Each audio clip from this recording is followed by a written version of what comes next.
dangerous ideal logic boiler. My name's Alan Hart, and in today's video I'm going to show you why you should never DIY with gas. Today's video we've got an ideal logic boiler. We've got a few different boilers, a few different videos that have been sent in actually from you guys, from subscribers. But to start, we've got a dangerous ideal logic boiler. Somebody's tried to modify the boiler and it's like the seal has gone on it. It's also been poorly maintained, so we're going to have a look at that as well. This video today has been sent in from Luke Showler from Showler Plumbing and Heating. So this first video has been sent in by Luke, and if you could put a comment below and let me know what you would classify this as, and if you've got any videos, please send them in. I will add my WhatsApp details below.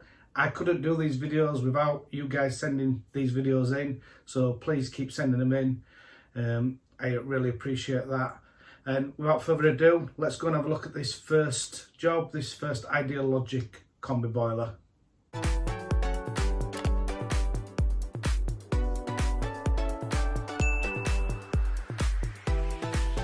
This video is for gas safe, registered and trainee gas engineers under supervision. Please comply with the current regulations at the time. These pictures are from an ideal logic combi boiler, and when we have a look inside at the electrode detection probe, the screw in it, it's just a wood screw. So somebody's tried to repair this and they've just put a wood screw in, and that's the results there. So obviously the fumes have been coming back out into the boiler case, and this seal is damaged on that. Luke's doing a full service on this and he's going to bring it back to life, but that's the injector assembly. You can see that it's really mucky, and Luke's just going to clean that up.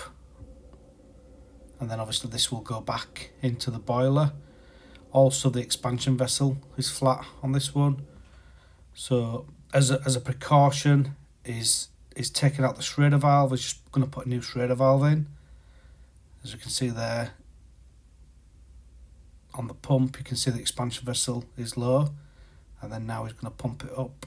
So if we have a look on here, you can see that it's pumped it up.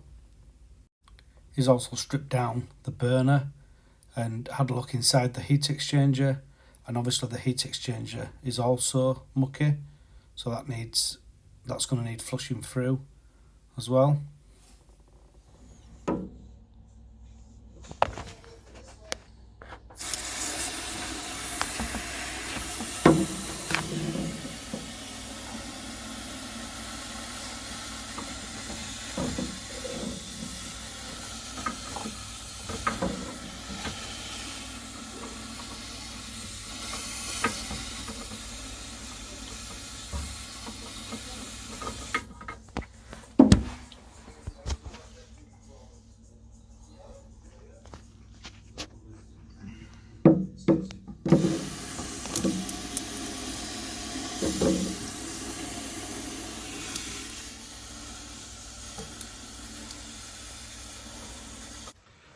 So thank you again, Luke, for that ideal logic boiler. With that particular boiler, Luke has managed to get it back working for the customer. So he's fully stripped it down, fully serviced it. He's checked that the screw, he's got a new bolt for it, and it screws in.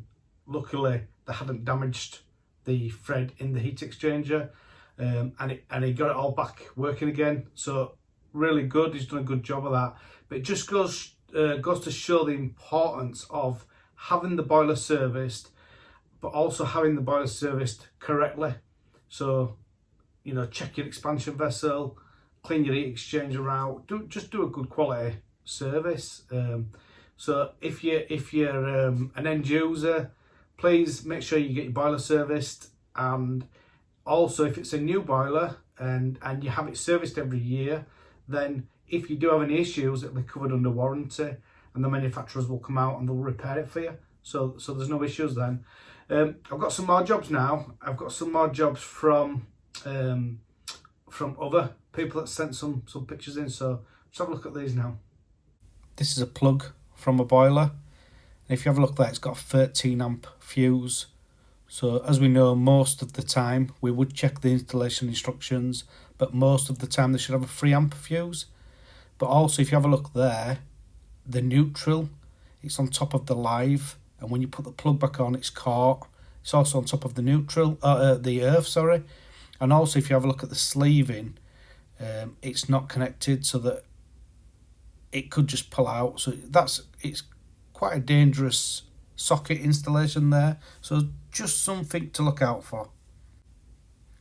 And this next one here, it's a Worcester Bosch Combi Boiler, and it's been installed, or the seal has come out.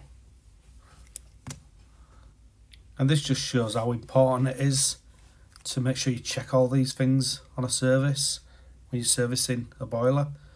Also on this one, if you have a look where the blue part is there, just in front of that, you can see it's got a little slit, and that's the burner seal on it that's failed. Again, you need to check them every year.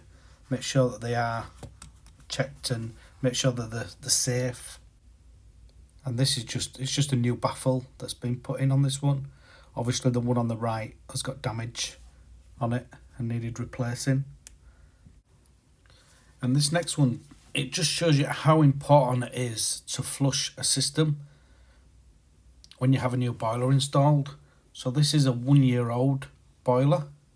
You can see there, this is the muck that's in the boiler. As I said, this boiler's 1 year old and it's in the right state. Again, this has been sent in from a subscriber.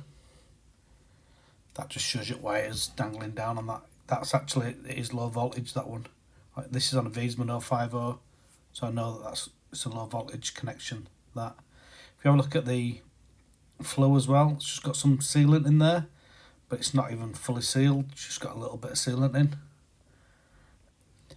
And this one, this is a new Ideal Logic boiler, and it's an open vent boiler, and this system is being fully power flushed before the new boiler is connected into the system.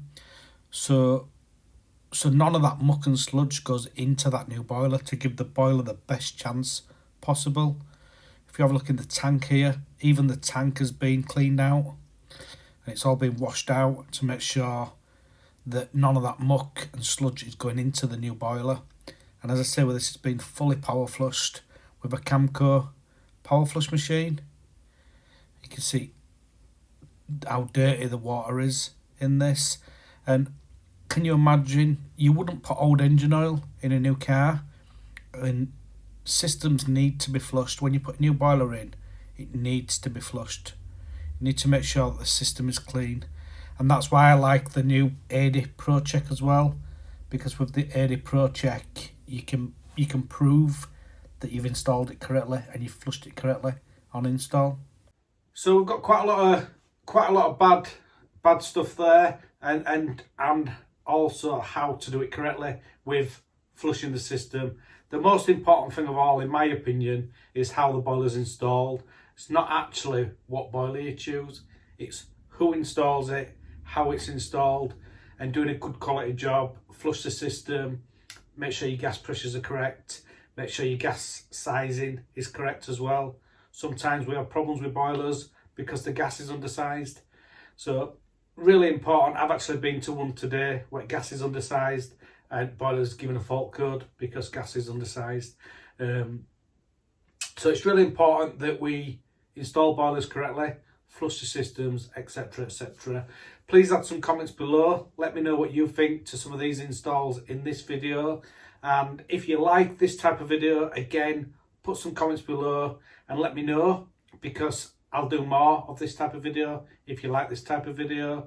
And if you've got any ideas for any other types of videos, again, I'll put some comments below and I'll try my best to accommodate best I can.